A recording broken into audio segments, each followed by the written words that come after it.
ओम नमः शिवाय। आप सभी का स्वागत करते हैं हमारे इस YouTube चैनल पर। आप सभी का दिन शुभ रहे।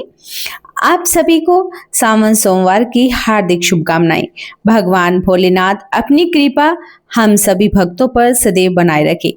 इसी मंगल कामना के साथ आज की वीडियो को आरंभ करते हैं। आज सावन मास का चौथा सोमवार है और कहते हैं कि इस दिन भगवान शिव और देवी पार्वती की कथा सुनने और सावन के सोमवार की व्रत कथा सुनने से अत्यंत शुभ फलों की प्राप्ति होती है। साथ ही मनुष्य के सभी पाप और कष्ट दूर हो जाते हैं, सभी तरह की मनोकामनाएं पूर्ण हो जाती हैं। तो आज हम इस वीडियो में सुनेंगे सावन सोमवार की व्रत कथा। अमरपुर नगर में एक धनी व्यापारी रहा करता था। दूर दूर तक उसका व्यापार फैला हुआ था। नगर में उस व्यापारी का सभी लोग मान सम्मान करते थे। इतना सब कुछ होने पर भी वह व्यापारी बहुत दुखी रहा करता था, क्योंकि उस व्यापारी के कोई पुत्र नहीं था। दिन रात उसे एक ही चिंता सताती रहती कि उसकी मृत्यु के बाद उसके इतने बड़े व्यापार और धन संपत्ति को कौन संभालेगा। पुत्र पाने की इच्छा से व्यापारी प्रति सोमवार भगवान शिव की पूजा पाठ किया करता। सायंकाल को व्यापारी शिव मंदिर में जाकर भगवान शिव के आगे घी का दीपक जलाया करता था। उस व्यापारी की भक्ति को देखकर एक दिन पार्वती जी ने भगवान शिव से कहा कि हे प्राणनाथ, यह व्यापारी आपका सच्चा भक्त है। कई दिनों से यह सोमवार का व्रत और नियमित रूप से पूजा भी करता है। भगवान, आप इस व्यापारी की मनोकामनाओं को अवश्य पूर्ण करें। भगवान शिव ने मुस्कुराते हुए कहा कि हे पार्वती, इस संसार में सबको उसके कर्मों के अनुसार ही फल की प्राप्ति होती है। प्राणी जैसा कर्म करता है उन्हें वैसा ही फल प्राप्त होता है। इसके बावजूद पार्वती जी नहीं मानी। उन्होंने आग्रह करते हुए कहा कि नहीं प्राणनाथ, आपको इस व्यापारी की इच्छा पूरी करनी ही पड़ेगी। यह आपका अनन्य भक्त है। प्रति सोमवार को आपका विधित रूप से व्रत रखता है। पूजा अर्चना करने के बाद आपको भोग लगाकर एक समय भोजन ग्रहण करता है। आपको इसे पुत्र प्राप्ति का वरदान तो अवश्य ही देना चाहिए। पार्वती जी का इतना आग्रह देखकर भगवान शिव ने कहा कि तुम्हारे आग्रह पर मैं इस व्यापारी को पुत्र प्राप्ति का वरदान देता हूँ, लेकिन इसका पुत्र 16 वर्ष से अधिक जीवित नहीं रह सकेगा। उसी रात भगवान शिव ने स्वप्न में उस व्यापारी को दर्शन देकर उसे पुत्र प्राप्ति का वरदान दिया और उसके पुत्र के 16 वर्ष तक जीवित रहने की बात भी बताई। भगवान के वरदान से व्यापारी को खुशी तो हुई, लेकिन पुत्र की अल्पायु की चिंता इस खुशी को नष्ट कर दिया। व्यापारी पहले की तरह ही सोमवार का विधित रूप से व्रत करता। कुछ महीनों के पश्चात उसके घर एक अति सुंदर पुत्र पैदा हुआ। पुत्र का जन्म होने से व्यापारी के घर में खुशियां आ गई और बहुत धूमधाम से पुत्र का जन्म उत्सव का समारोह मनाया गया। व्यापारी को पुत्र जन्म की खुशी तो अधिक नहीं थी, क्योंकि उसे उसके पुत्र की अल्पायु का रहस्य तो पता ही था। यह रहस्य घर में किसी और को मालूम नहीं था। विद्वान ब्राह्मणों ने उस पुत्र का नाम अमर रखा। जब अमर 12 वर्ष का हुआ तो उसे शिक्षा के लिए वाराणसी भेजने का निश्चय कर लिया। व्यापारी ने अमर के मामा दीपचंद को बुलाया और कहा कि अमर को शिक्षा प्राप्ति के लिए वाराणसी लेकर जाओ। अमर अपने मामा के साथ शिक्षा प्राप्त करने के लिए चल दिया। रास्ते में जहां भी अमर और दीपचंद रात्रि विश्राम करने के लिए ठहरते, वहीं पर यज्ञ करवाते, ब्राह्मणों को भोजन भी कराते। लंबी यात्रा के बाद अमर और दीपचंद एक नगर में पहुंचे। उस नगर के राजा की कन्या के विवाह की खुशी में पूरे नगर को सजाया गया। निश्चित समय पर बारात आ गई, लेकिन वर का पिता अपने बेटे के एक आंख से काने होने के कारण बहुत चिंतित था। उसे इस बात का भय सता रहा था कि राजा को अगर इस बात का पता चला तो कहीं वह विवाह से इनकार ना कर दे और इससे उसकी बदनामी होगी। वर के पिता ने अमर को देखा और उसके मस्तिष्क में एक विचार आ गया। उसने सोचा क्यों न इस लड़के को दूल्हा बनाकर राजकुमारी से विवाह करवा दूं। विवाह के बाद इसको खूब सारा धन देकर विदा कर दूंगा और राजकुमारी को अपने नगर ले आऊंगा। वर के पिता ने इसी संबंध में अमर और दीपचंद से बात की। दीपचंद ने धन मिलने के लालच में वर के पिता की सभी बात को स्वीकार कर लिया।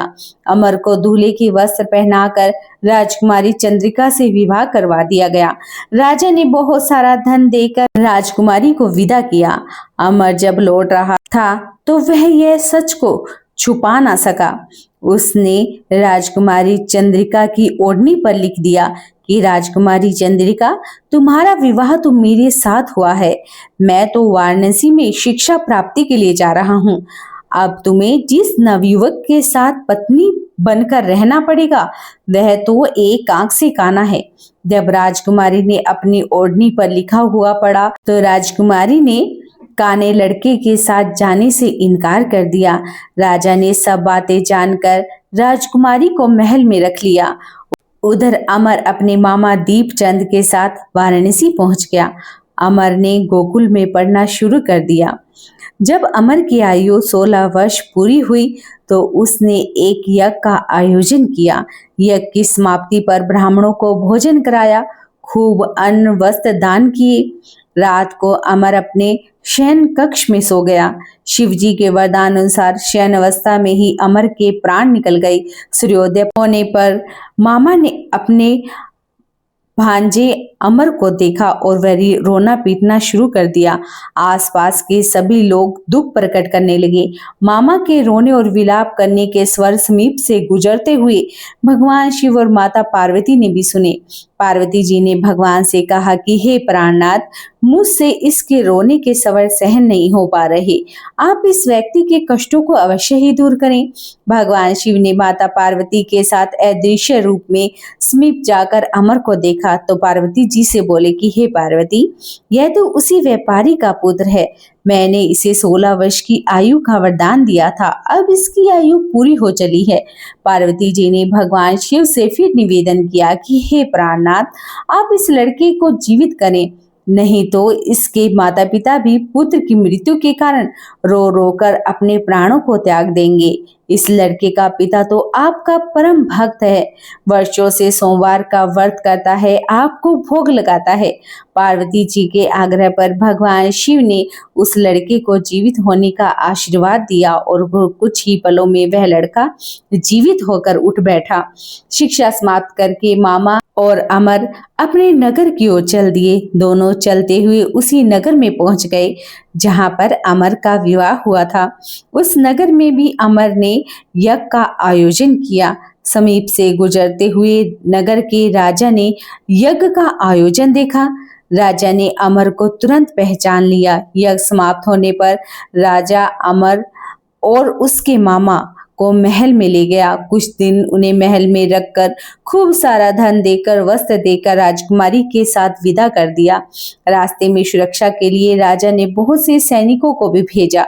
दीपचंद नगर में पहुंचते ही एक दूत को घर भेजकर अपने आवागमन की सूचना दी। अपने बेटे अमर के जीवित वापस लौटने की सूचना से व्यापारी बहुत प्रसन्न हुआ।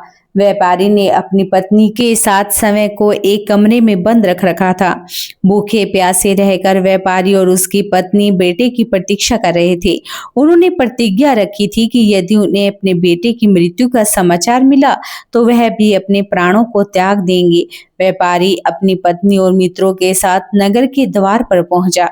बेटे के विवाह का समाचार सुनकर पुत्र वधू राजकुमारी चंद्रिका को देखकर उसकी खुशी का ठिकाना ना रहा।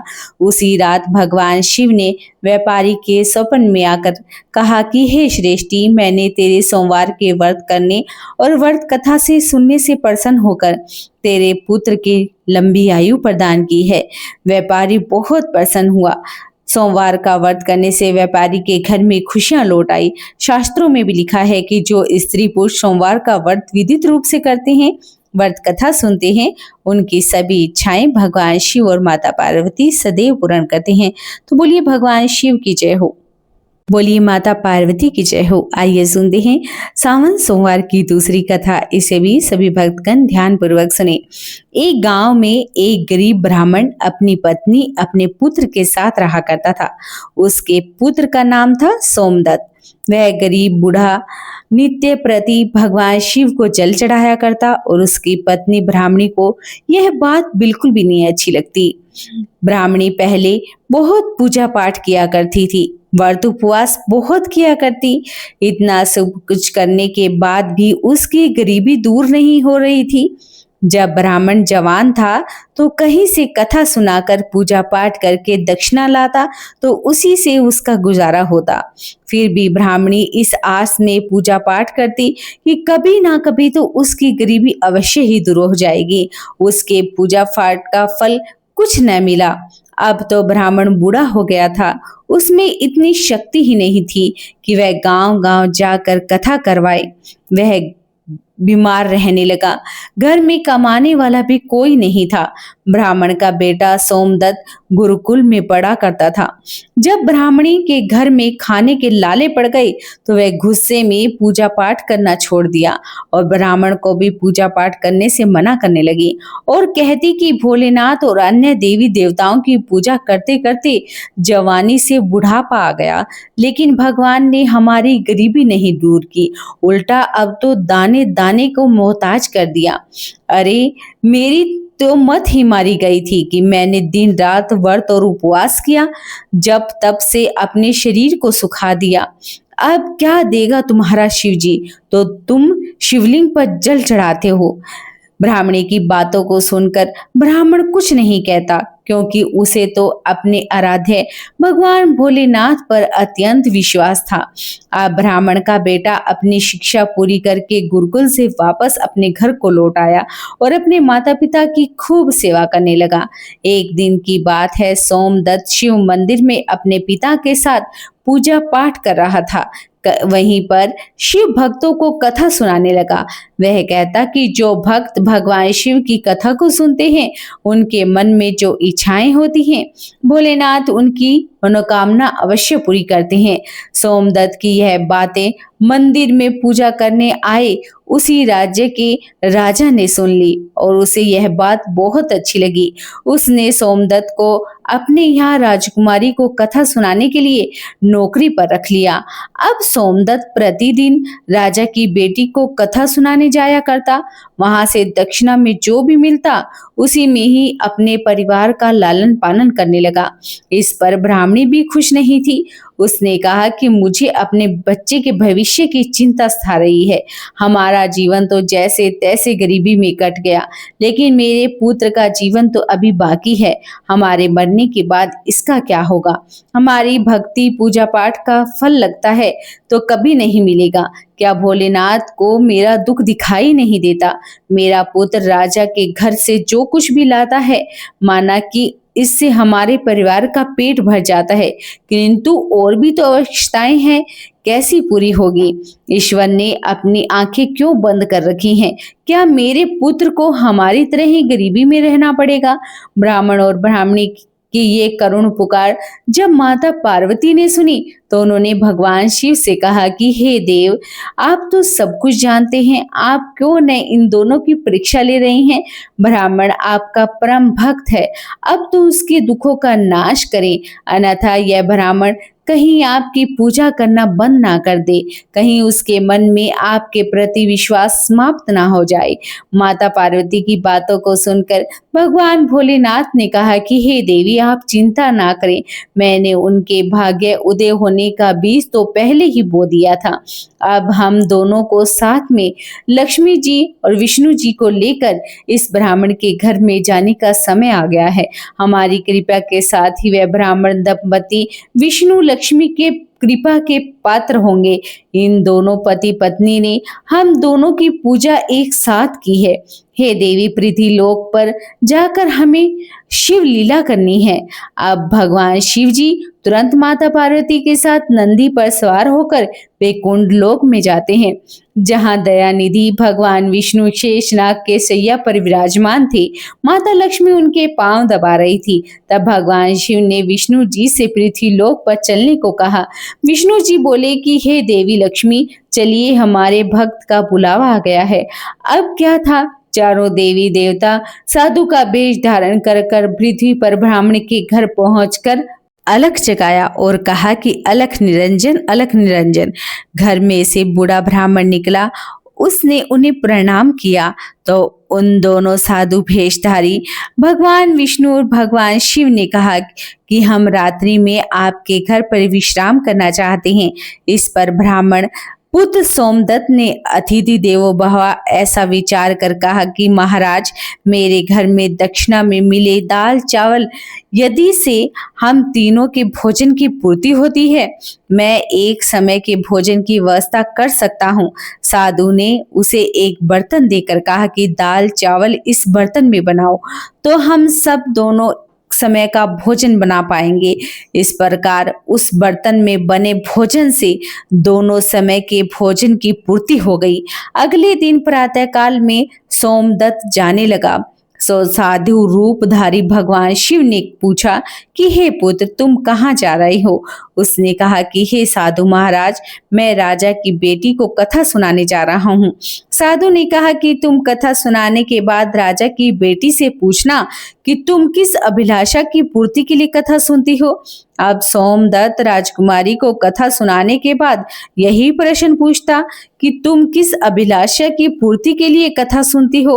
राजा की लड़की ने कहा कि मैं इस अभिलाषा से कथा सुनती हूँ कि मुझे ऐसा वर मिले जिसकी चर्चा सभी लोग करें, उसके माथे पर चांद और सूर्य की रोशनी हो तथा वह भाग्य से ऐसा धनी हो कि उसके कदमों में लक्ष्मी थिरकती हो तथा ऐसे बारात हो जैसी किसी ने आज तक देखी ना हो। अब वापस आकर सोमदत्त ने राजकुमार की सारी बात साधु को बता दी।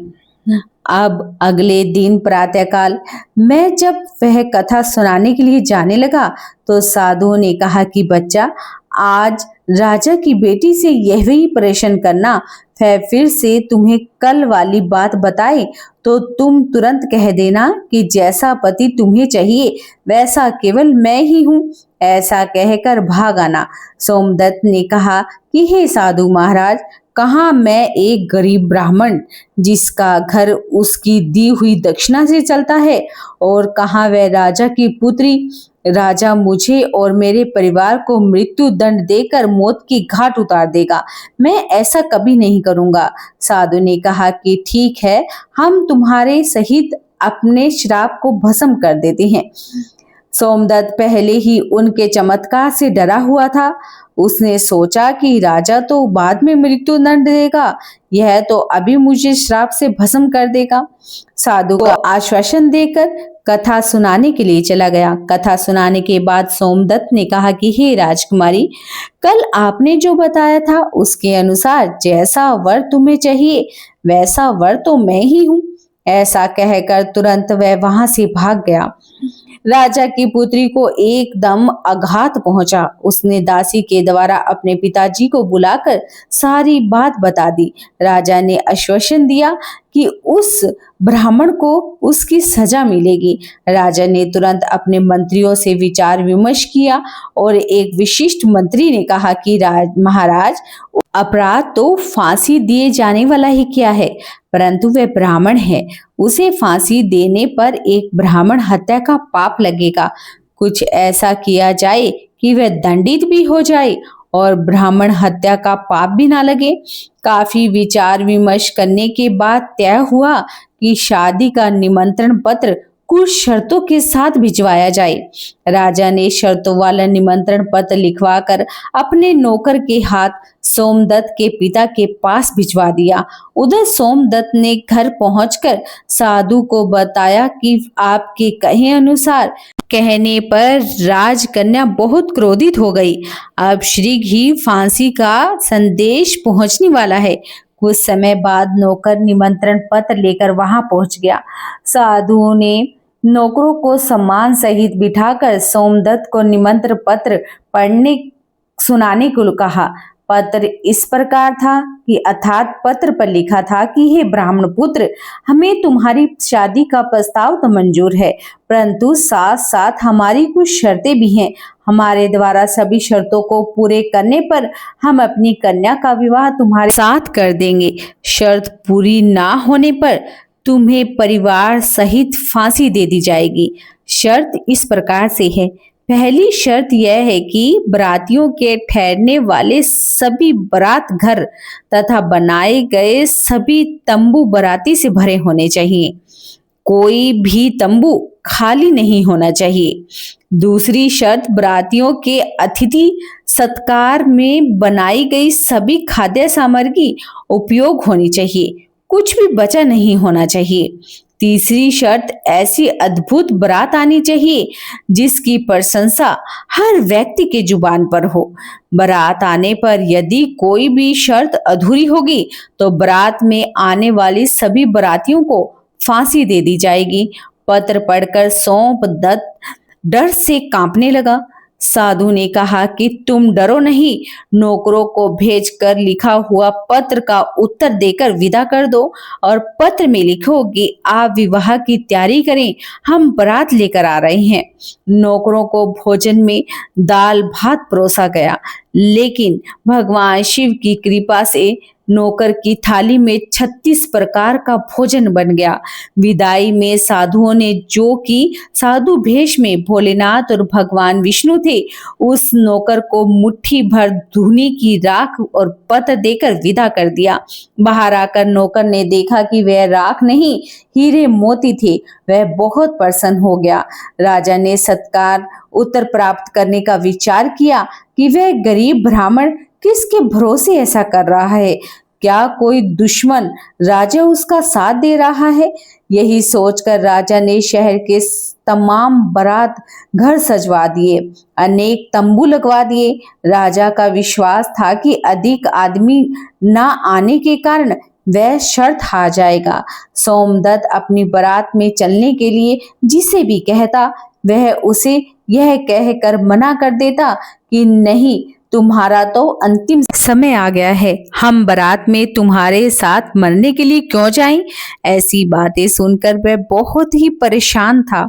शादी वाले दिन सोमदत्त को परेशान देखकर साधुओं ने कहा कि हे पुत्र, आज तुम्हारा विवाह है और तुम परेशान हो रहे हो, तैयार होकर हमारे साथ चलो। तुम किसी भी बात की चिंता मत करो, हम तुम्हारे साथ हैं। सोमदत्त ने भाग्य में जो लिखा वही होगा सोचकर तैयार होकर साधुओं के साथ चल दिया। भगवान शिव ने इस बारात में चलने के लिए सभी देवताओं को मनुष्य रूप में आमंत्रण कर लिया तथा भूत प्रेत अन्य गणों को लेकर शादी में बुला लिया, जिसके कारण सभी बारात घर लगाए गए सभी तंबू भर गए।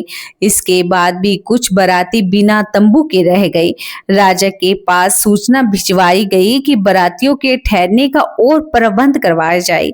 सूचना मिलने पर राजा ने विचार किया कि कहां से इतने बाराती लेकर आ गया, चलकर देखना तो चाहिए। फिर क्या था, राजा तुरंत वहां पर पहुंचा। राजा को आया हुआ देखकर शिवजी ने शुक्र व शनि जी को बच्चे के रूप में बनाकर भूख के कारण रुला दिया। राजा ने दोनों बच्चों को रोते हुए देखकर पूछा कि ये बच्चे क्यों रो रहे हैं। साधु बने भगवान शिव ने कहा कि इन्हें भूख लगी है राजन। राजा ने उन दोनों बच्चों को खाना खिलाने के लिए भेज दिया।